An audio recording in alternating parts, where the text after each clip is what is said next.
오늘 함께 나누실 하나님의 말씀은 마가복음 3장 13절에서 15절 찾으신 후 저와 여러분이 같이 합독하도록 하겠습니다.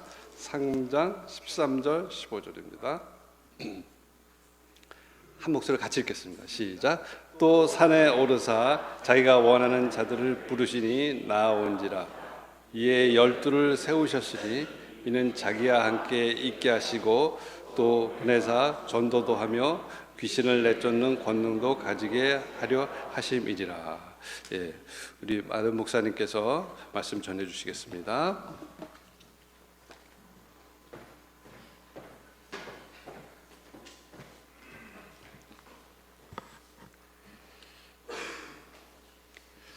오늘 본문은 제가 수요일 날 마가복음 강해를 하고 있는데 그중 일부의 말씀입니다. 그러니까 오늘 본문을 가지고 수요일 날 한번 강의를 드렸는데 그때는 오늘 본문을 가지고 예수께서 산에서 밤이 맞도록 기도하셨다는 데 초점을 두어서 수요일 날은 말씀을 드렸었는데 오늘은 오늘 본문을 좀 다른 각도에서 살펴보려고 합니다.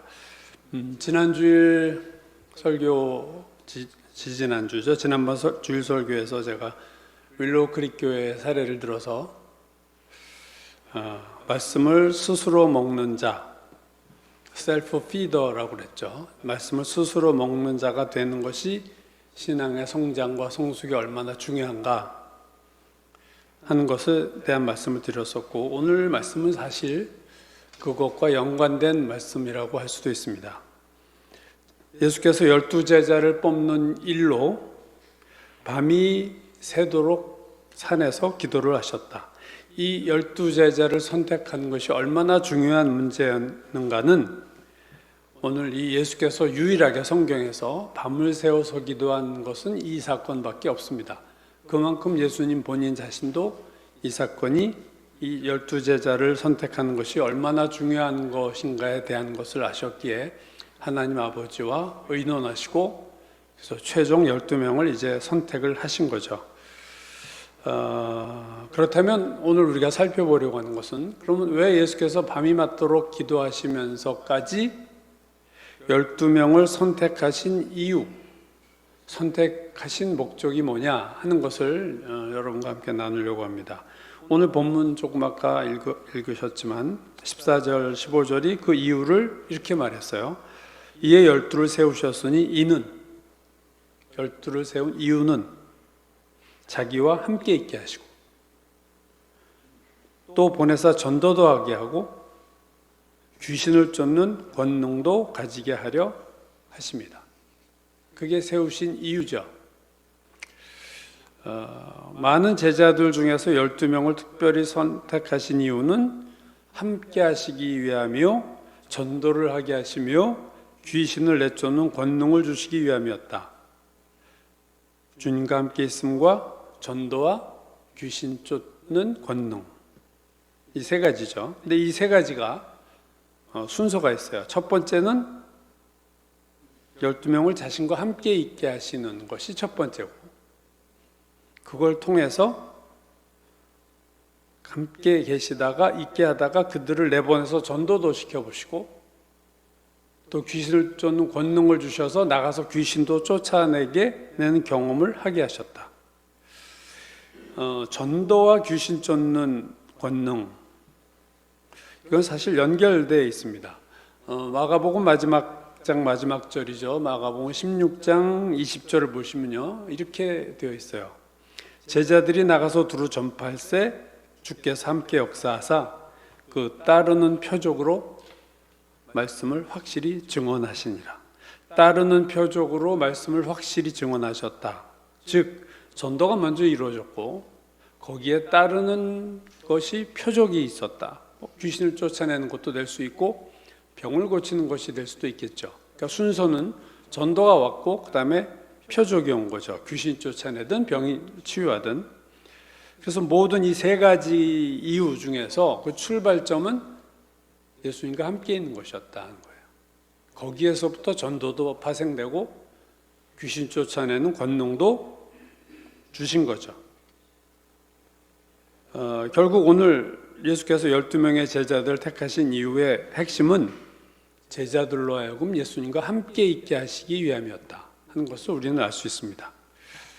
그래서 오늘 우리가 살펴보려고 하는 것은 이 함께 있다는 것이, 예수님과 함께 있다는 것이 어떤 의미고 그것이 얼마나 중요한가 하는 부분에 대한 말씀을 이제 나누려고 합니다. 도제식 교육이라는 게 있죠. 무리 도자에다가 제자 제자예요. 그러니까 도제라고 하면 제자들, 한 무리의 제자들. 그래서 이 도제식 교육이라는 것은 여러 명의 제자, 그러니까 일종의 제자 훈련이에요. 이 도제 교육은 여러 명의 제자들을, 무리들을 제자로 만들어서 삼아서 그 장인 되는 스승이 자신의 기술과 지식을 직접 그들과 먹고 자고 살면서 전수하는 것을 도제교육이다 이렇게 부릅니다. 그러니까 제자들은 스승을 보조도 하고 또 스승이 만드는 것을 지켜도 보고 옆에서 실습도 하고 잡무도 하면서 스승과 일정 기간 머무는 그 기간을 통해서 그가 스승으로부터 스승이 갖고 있는 지식과 기술을 배우는 것, 그게 이제 도제식 교육이다 그러죠. 오늘 본문에서 예수님도 12명을 택하신 이유는 예수님과 함께 숙식을 하게 하면서 그들을 가르치시기 위함이었다. 그래서 제자들은 예수님과 함께 하면서 자신들의 눈앞에서 놀라운 기적들을 직접 앞에서 본 거죠. 불치병이 낫고 귀신이 쫓아가고 심지어 죽은 나사로가 일어나는 것도 바로 옆에서 그대로 목격을 했고, 또 태초부터 계신 말씀이신 예수님으로부터 인간에게 들은 말씀이 아니라 말씀 자체이신 그분에게서 직접 말씀을 듣는, 어떻게 보면 축복을 누리고 또 나가서 전도 실습도 했고 귀신을 쫓아내는 능력을 받아서 귀신을 쫓아낸 경험도 그들이 가졌습니다. 그러나 반면에 제자들은 또 수많은 실수와 실패를 했어요. 말씀에 대한 깨달음이 없어서 책망을 받기도 했고 믿음의 문제에 있어서 믿음이 적은 자들아, 그런 지적을 여러 번 받았죠. 심지어 믿음이 없고 패역한 세대요, 이렇게 제자들에게 말씀을 예수께서 하시면서 내가 얼마나 너희와 함께 있어야 되겠느냐, 내가 너희를 얼마나 더 참아줘야 되겠느냐, 이런 정말로 아주 날선 비판도 책망도 예수께서 하셨어요. 이 책망 중에서 우리가 잡힌 건 거죠. 내가 얼마나 너희와 더 있어야겠느냐, 이 믿음이 없고 패역한 너희들아. 이 말에서 우리가 알 수 있는 것은 주님과 함께 있을 때 믿음이 생긴다는 거죠. 근데 그렇게 안 됐다는 거 아니에요. 내가 너희와 얼마 더 있어야 돼. 너희가 믿음이 이 정도밖에 안 됐는데 너희 믿음이 커지려면 내가 도대체 몇 년, 몇십 년을 너희와 함께 있어야 되겠냐고 책망을 하신 거예요. 그러니까 주님과 함께 있으면 믿음이 생긴다. 이게 진리죠. 오늘 예수님이 그걸 지적하신 거예요. 그러니까 제자들이 예수님과 함께 할 때 경험한 모든 것들, 그것이 성공이든 뭔가 귀신이 도망가는 것을 자기가 경험했고, 반면에 실패한, 귀신이 쫓아내지지 않는 경험도 했고, 많은 성공과 실패와 보고 듣고 경험한 것들이 결국은 제자로 만들어 간 거죠. 예수님의 12제자로 만들어 간 겁니다.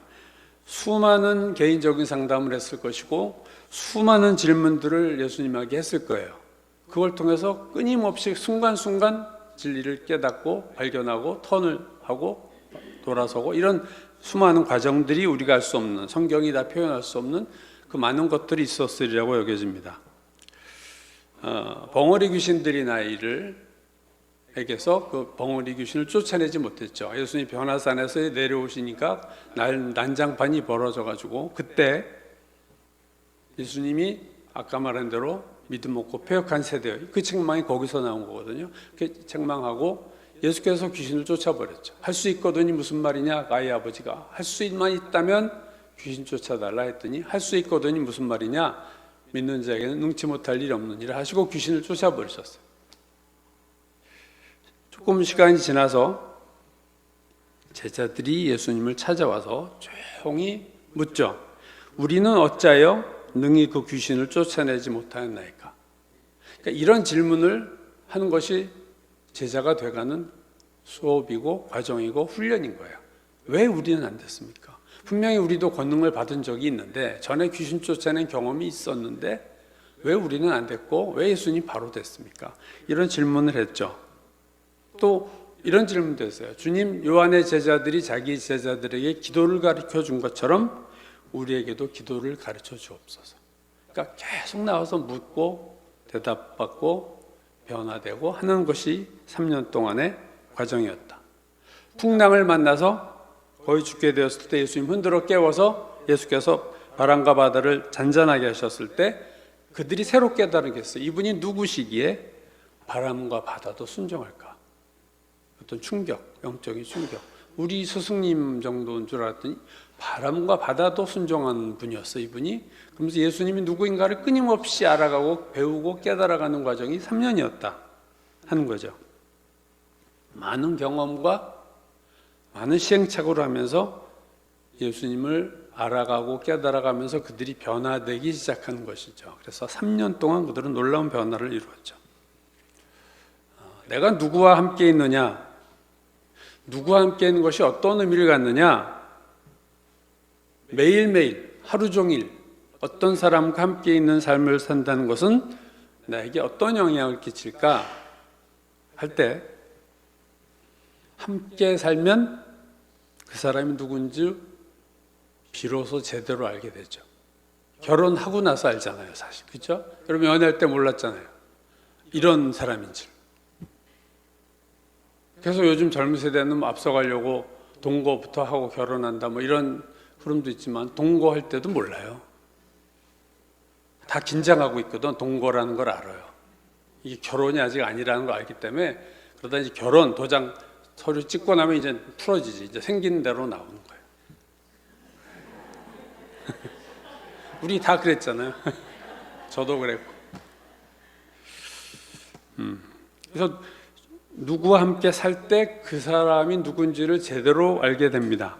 예수님을 어떻게 가장 잘 알 수 있을까? 예수님과 함께 사는 거예요. 그것처럼 예수님을 잘 알 수 있는 방법은 없습니다. 12 제자들은 예수님과 함께 살면서 예수님이 이런 분이셨구나를 배워간 겁니다. 또 누구와 함께 살 때 가장 잘 배울 수 있어요. 그를 가장 잘할 수도 있지만 그에게서 가장 잘 배울 수 있습니다. 순간순간, 도제 교육이 중요한 게 순간순간 질문을 바로 하고 바로 피드백을 받고 하면서 끊임없이 앞으로 이렇게 배움이 앞으로 진도가 나가는 거죠. 그래서 가장 잘 배울 수 있다. 성공과 실패를 경험하면서 책망받고 예수님한테 그러면서 배워가는 거죠. 또 중요한 세 번째는요, 예수님과 함께 하면서 예수님을 닮아갑니다. 이건 되게 중요한 거죠. 이게 주님을 닮는 비결은 다른 게 없어요. 예수님과 함께 있으면 주님을 닮아가게 돼 있다. 이건 아주 영적인 법칙과 같은 거다.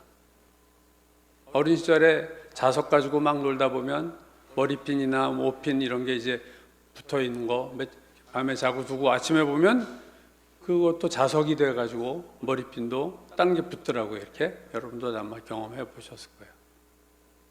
주님과 함께 있으면, 주님과 붙어 있으면 주님처럼 되는 거예요. 그 방법 외에 다른 방법이 없어요. 주님을 닮아가는 것은 주님과 함께 있는 것 외에는 다른 방법이 없다. 결국 예수께서 12명의 제자들을 뽑아서 3년 동안 거의 자신과 함께 있게 하신 이유는 그들로 진정한 제자로 삼으시기 위해서였습니다. 진짜 제자를 만들려고 하셨던 거죠.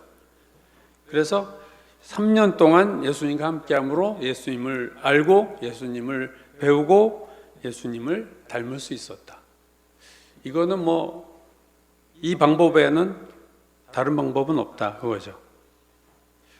자, 오늘 본문은요, 한번 보실 텐데 본문을 보시면요, 세 단계로 되어 있어요. 오늘 본문이 세 단계로 되어 있는데 한번 보실까요? 또 산에 오르사 자기가 원하는 자들을 부르시니 이렇게 데리고 온 거예요. 이에 12를 세우셨으니 이는 자기와 함께 있게 하시고, 그러니까 어디를 들어와서 이렇게 통과해 가고 있는 중이에요. through 이렇게 어디를 통해 가고 있어. 예수님과 3년을 지금 through 통과하고 있는 거죠. 그리고 또 보내사 out. 그러니까 in, through, out. 이거 되게 중요한 겁니다.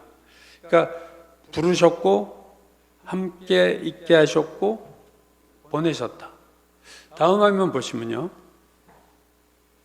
이건 사실 이게 이제 경영학에 나오는 내용 중에 하나인데,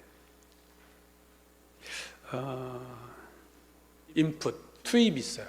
어떤 시스템에 뭔가 인풋이 있으면 그게 through, 통과하면서 through 그걸 through put이라는 단어를 이제 뒤에 붙여서 through put이라고 그래요. 그 다음에 output, 산출, 투입, 전환, 산출. 이거는요 일종의 시스템 이론인데 이게 오픈 시스템에서는 이 in, through, out이 항상 일어나게 돼 있어요. 이게 사회 여러 곳에 일어나죠. 예를 들면 학교 입학, in이죠. 인풋된 거. 학생들이 학교라는 시스템에 들어오는 거예요. 인풋. 그리고 학교를 다녀요. throughput. 전환되죠. 거기서 이제 배우고 바뀌는 거예요. 전환, throughput, 졸업, output.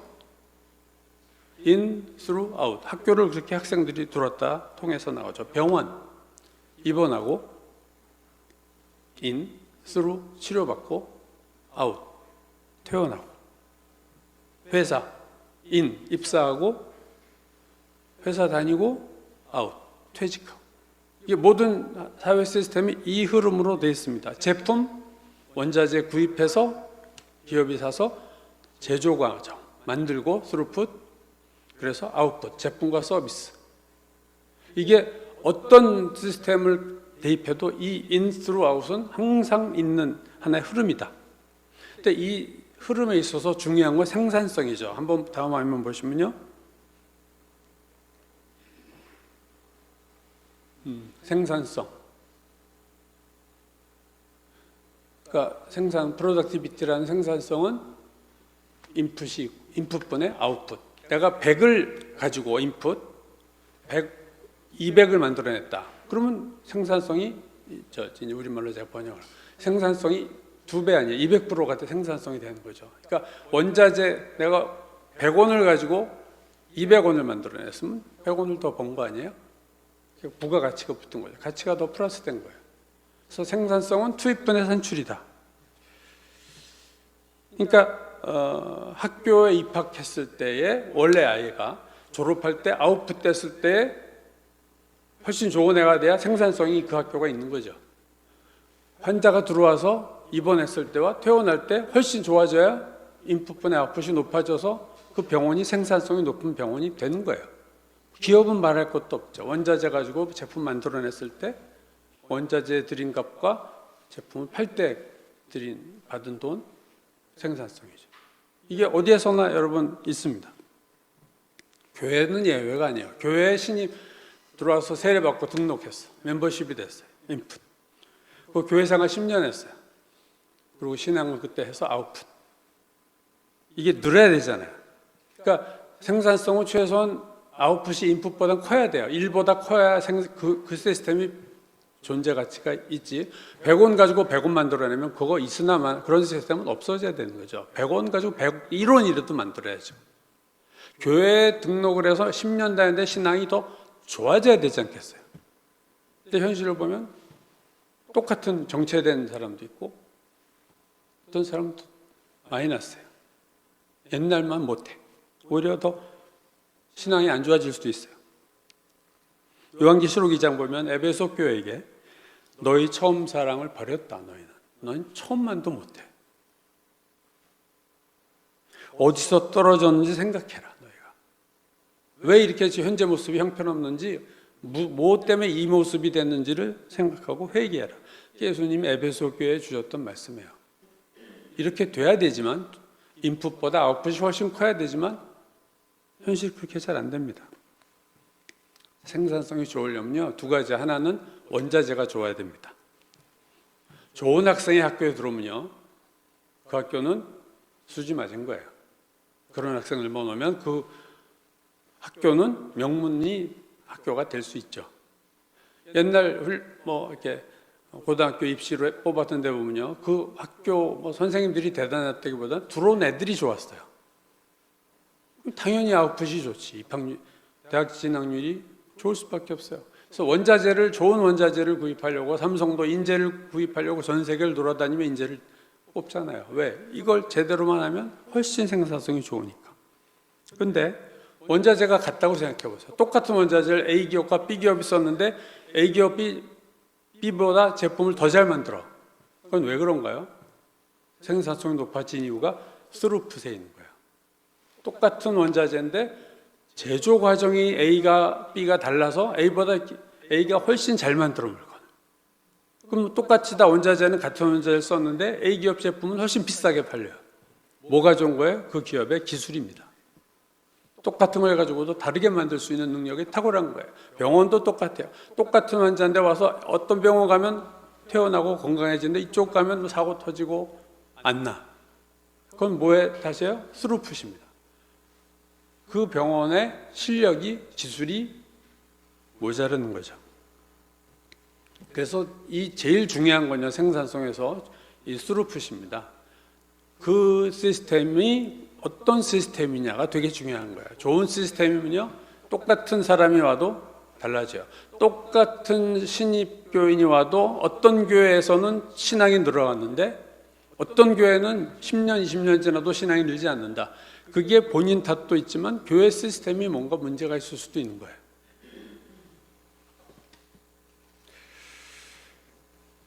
자, 이 얘기를 제가 왜 하냐면 오늘 12명을 선발했어요. 예수께서 인풋입니다. 12명을 이제 받아들였어요. 그리고 이제 주님과 함께 있습니다. 이 함께 있는 게 스루풋이에요. 이때 변화가 일어나는 거죠. 이때 이게 일종으로 보면 제조 과정이에요. 제자를 만드는 과정이 예수님과 들어와서 제자가 되어서 함께 있는 것이 예수님이라는 제조 과정을 지금 통과하고 있는 중이다. 날탕 어부들과 날탕 세리 같은 사람들이 들어와서 예수님과 3년에 있을 때 놀라운 제자로 만들어지고 있는 거죠. 그래서 기독교 역사상 전무후무한 인물들이 여기서 이제 나오는 거죠. 그러므로 제자 훈련에서의 핵심은 예수님과 함께 있는 겁니다. 여기서 다 결판이 나는 거예요. 제자 훈련은 스승님과 함께 있는 거예요. 함께 사는 거예요. 함께 살면서 스승의 성품을 배우고 가치관을 배우고 능력을 배우고 그렇게 변화되는 거죠. 그러므로 훌륭한 제자가 되려면 두 가지가 필수적이에요. 첫 번째는 스승과 매일 살아야 된다. 두 번째는 함께 사는 스승이 훌륭한 선생이 되어야 된다. 이 조건이 맞을 때 최고의 제자가 나오는 겁니다. 오늘날 이 시대의 제자 훈련을 보면요, 자, 제자의 첫 번째 조건이 함께 생활하는 것은 없죠. 함께 공부해요. 제자 훈련은 저도 받아봤지만 함께 공부합니다. 그 공부도 매일매일 하는 게 아니라 매일 사는 것이 아니라 매일 공부하는 것도 매일 사는 것부터 떨어지는데 매일 공부도 아니라 일주일에 한 번 공부해요. 한 3-4시간 일주일에 한 번. 그러니까 오늘날의 제자훈련에서 가르치는 사람과 함께한 시간, 일주일에 뭐 3시간 한다고 하면, 그리고 1년 훈련을 받았다 하면 어떻게 되나요? 156시간, 날짜로 6일 반. 12제자들은 예수님과 3년, 26,000시간이 넘어요. 그 시간을 같이 있었어요. 비교 불가입니다. 두 시스템에.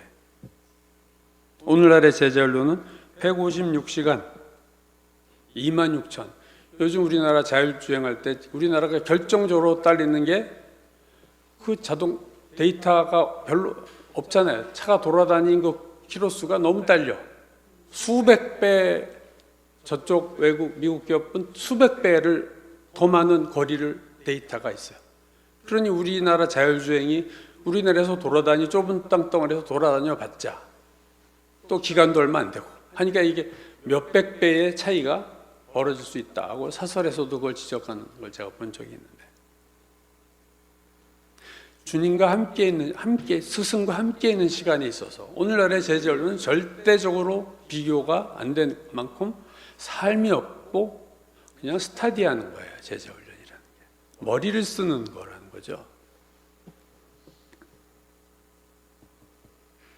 그러니까 제자의 질이 거기서 일단 차이가 날 수밖에 없어요. 자, 이번에 두 번째는 함께하는 시간 내에서도 또 비교가 안 되고 삶이 아니라 공부하는 거로 이렇게 퀄리티가 확 떨어지는 훈련인데, 게다가 스승이 누구냐 할 때 이건 더 차이가 나는 부분입니다. 예수님을 스승으로 모신 12명과 우리와 같이 불완전한 인간, 다만 신앙적인 경험이 좀 많고 성경 지식이 많은 그 사람에게서 배운다 하는 것은 비교 불능해요. 성경 지식도 많고 많은 신앙생활 경력이 있어요. 스승은 제자훈련에서. 그러나 그 나의 제자훈련의 스승이 나보다 성품이 더 좋은가는 몰라요. 사실은 성품은 검증된 게 아니니까 제자훈련에서.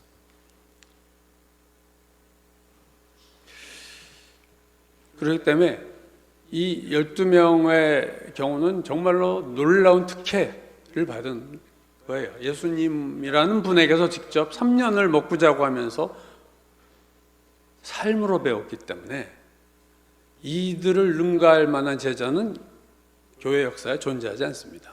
최고의 제자 훈련을 예수께서 시키신 거예요.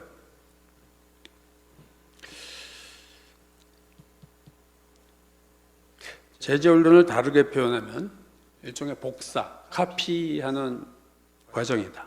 스승을 복사하는 게 제자 훈련이에요. 예수님을 닮아가는 것은 예수님을 복사하는 거예요. 어떻게 보면 다르게 표현하면 12명의 제자들은 원본인 예수님을 복사했어요. 카피했습니다. 그런 오늘날의 제자 훈련은 원본이 아니라 카피본을 내가 또 카피해. 나의 스승도 힘이 흐릿한 카피본인데 그걸 내가 카피하면 난 더 흐려. 거기다 또 그가 또 제자를 가리키고 또 한 번 더 카피해버리면 가면은 이게 예수님인지 마귀 얼굴인지 보이지가 않아요. 예수님 형상이 안 보여요. 그렇게 재생산이 여러 번 몇 단계만 내려가면 이제는 이건 뭐 물에 술 탄 듯 술에 물 탄 듯 뭐가 뭔지 모르는 쪽으로 퀄리티가 뚝 떨어질 수밖에 없는 게 현실의 제자 훈련입니다. 물론 안 한 것보다는 물론 낫죠. 재작년인가 작년인가 저는 이제 횟수가 기억이 잘 안 나는데 제 아내 대학 절친들이 있어요. 4명이 몇 달 만에 모여서 뭐 여행도 가자고 하는데 우리 아내가 시간 바쁘고 하니까 못 가서 했지만 어쨌든 그렇게 모이는데 작년인가 재작년에 그 저희 아내 친구 저도 다 알아요. 픽업도 제가 해보고 해서 근데 그 아버님인가 뭐 어머님이 돌아가셔서 장례식장을 간 적이 있습니다. 부부가 저희 둘이 가서 했더니 그 내 친구들 부부가 또 왔어요. 제 옆에 그 우리 아내 절친의 친구의 남편이 이제 제 옆자리에 앉았는데 이분이 보니까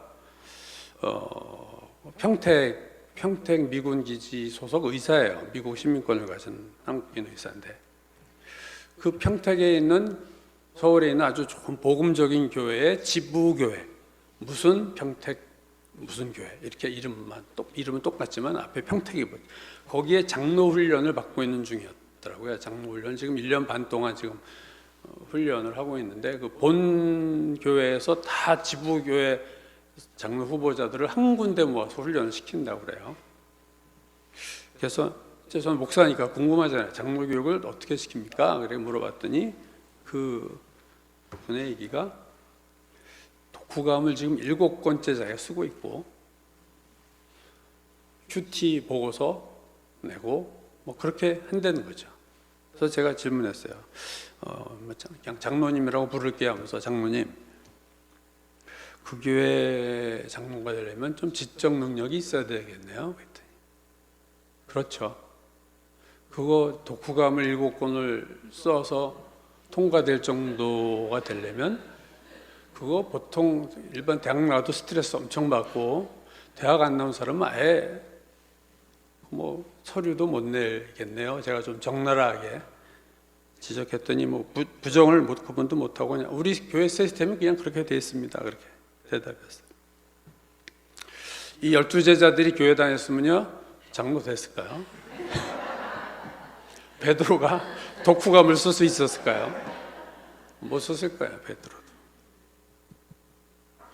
그러니까 한국 교회의 제재 언론은 어쩔 수 없이 지적인 것으로 갈 수밖에 없고, 그렇기 때문에 지적인 제자는 될 수 있지만 삶으로 제자가 되기는 정말 어렵다 하는 것이 우리 시스템의 한계입니다. 그러니까 결국 주님과 함께 있는 게 제일 핵심이죠.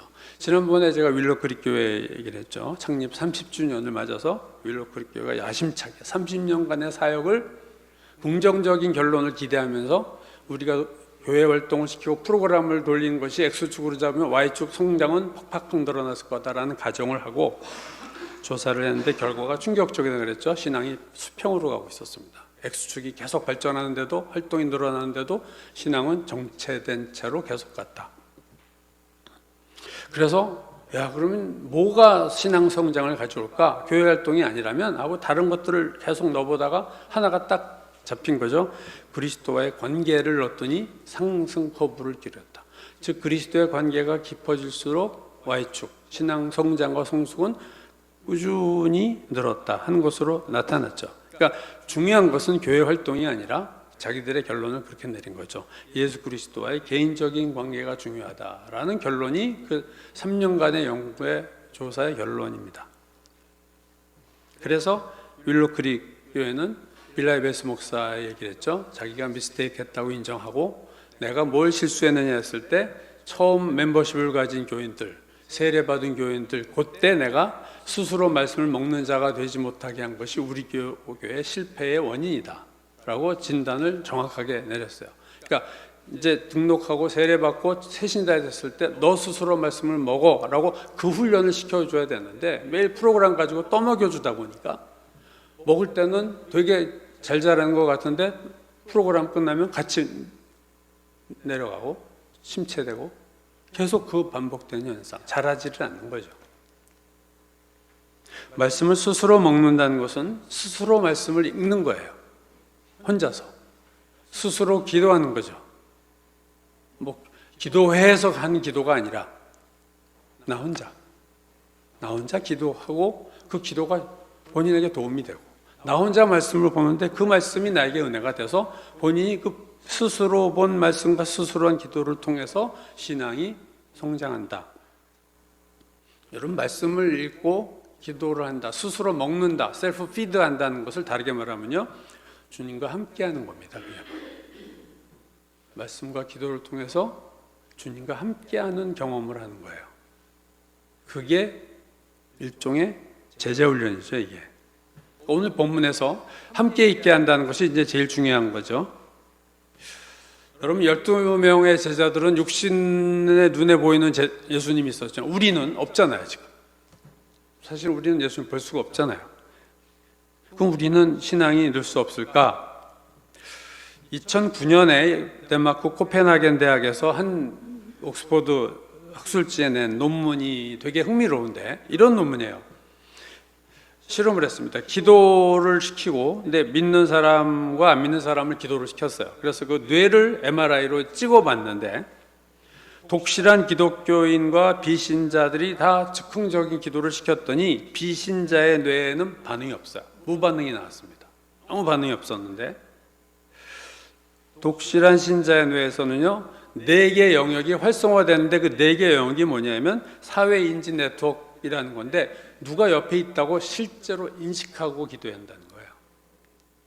믿지 않는 자들은 그냥 아무도 없다고 생각하고 기도하는 거였는데 독실한 신자의 기도는 하나님 할 때 하나님이 옆에 있다고 인식하고 뇌가 인식하고 있다는 거죠. 인식하고 기도를 하는 거예요.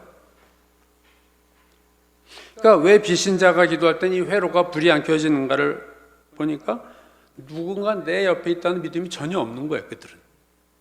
그러니 나 혼자 떠드는 거지 그냥 본인이 느낄 때도. 근데 신앙이 있는 사람은 기도할 때 나 혼자 떠든다는 생각을 하지 않고 주님이 내 기도를 들으신다고 생각해요. 그걸 뇌가 아는 거예요.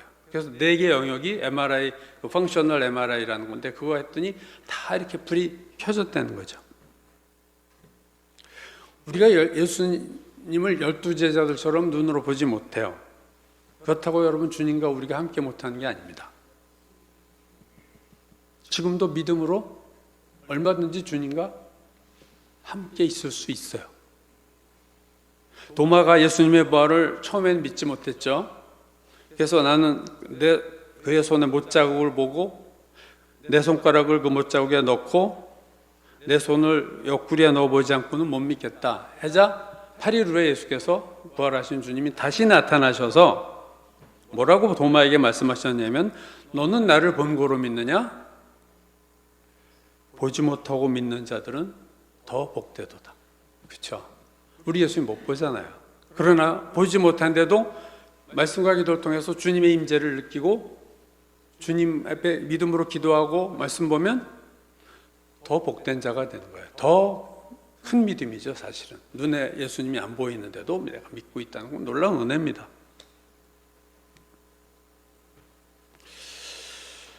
여러분, 누구와 함께 있는 것이 오늘 본문에서 이렇게 중요한 거예요. 여러분, 교회 일주일에 한 번 나와서 시간적으로 보세요. 되게 적잖아요. 신앙생활 한다는 것이 뭡니까?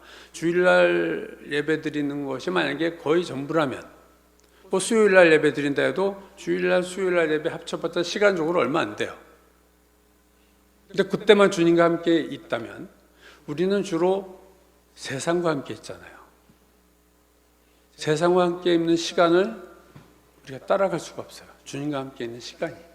그렇지 않습니까? 그럼 주님 세상과 함께 있으면 어떻게 돼요? 세상의 제자가 되는 거예요. 함께 있는 것을 닮아가게 돼 있고 그래서 세상 풍조를 따라가는 이유는 세상과 함께 있으면 그렇게 따라가게 되죠.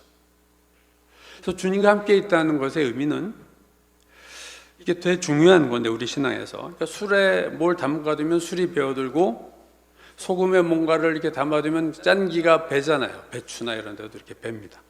오래 있으면 그 담가놓은 것의 성질이 이렇게 들어와요. 그러니까 주님과 오래 있으면 우리가 노력하고 뭐 몸부림치고 기도 안 해도 주님과 가만히 오래 있으면 그렇게 주님처럼 주님의 모습 배어든 거죠. 모세가 첫 번째 그 십계명을 받았다가 내려보니까 그냥 금송아지 난리가 나서 던져버리잖아요. 그래서 깨트렸어요. 그래서 다시 그걸 받으러 또 올라갑니다. 두 번째 시내산에 올라가서 하나님과 함께 한참 있다가 내려올 때 성경을 보니까 모세 얼굴에 광채가 났다 그랬어요. 얼굴에서 빛이 났다. 그래서 백성들이 두려워해서 모세에게 가까이 가기를 두려워했다. 못 갔다 그 얘기죠. 모세도 자기 얼굴에 빛이 나는 걸 몰랐어요. 성경을 보면 자기 얼굴 안 보이니까 거울이 없으니까. 출애굽기 34장은 모세 얼굴에 광채가 나는 이유가 뭐냐에 대해서 이렇게 설명합니다. 모세가 하나님과 말하였기 때문이다. 이거예요. 모세가 하나님과 대화를 한 거예요. 시내산 꼭대기에서. 시내산 꼭대기에 있어서 얼굴에 광채가 난 게 아니라 시내산 꼭대기에서 하나님과 함께 먹고 자고 하듯이 몇십 일을 있다 보니까 하나님과 말하였기 때문에 광채가 났다. 함께 있는 만큼 변화되는 거예요, 우리가. 20세기 초 세계적인 부흥을 일으켰던 유명한 많은 사람들이 몰라 이분을 영국의 치유 전도자인 위글스워스라는 분이 있어요. 한번 화면으로 얼굴 좀 보내주시죠. 배관공 출신이고 영어 교육을 모국어 교육을 안 받았는데 결혼해서 부인한테 영어를 배우고 전 세계적인 엄청난 신유를 행했던 기독교 부흥사에 꼽히는 인물로 대단한 좀 제가 그때 수요일에 그 얘기했던 것 같아요. 누구는 헬라어로 성경을 읽고 누구는 히브리어로 성경을 읽지만 저는 성령으로 읽습니다. 이 얘기가 유명한 위글스워스가 했던 유명한 명언 중에 하나예요. 나는 성령으로 읽습니다. 참 전 그 말이 참 들어왔는데 근데 이분이 또 이런 얘기했어요. 어떤 분이 당신은 얼마나 기도를 오래 합니까? 이렇게 물었더니 대답이 참 재밌어요. 저는요 한 번 기도할 때 30분 이상 기도한 적이 없습니다. 그러나 기도하지 않고 30분 이상 가본 적도 없습니다.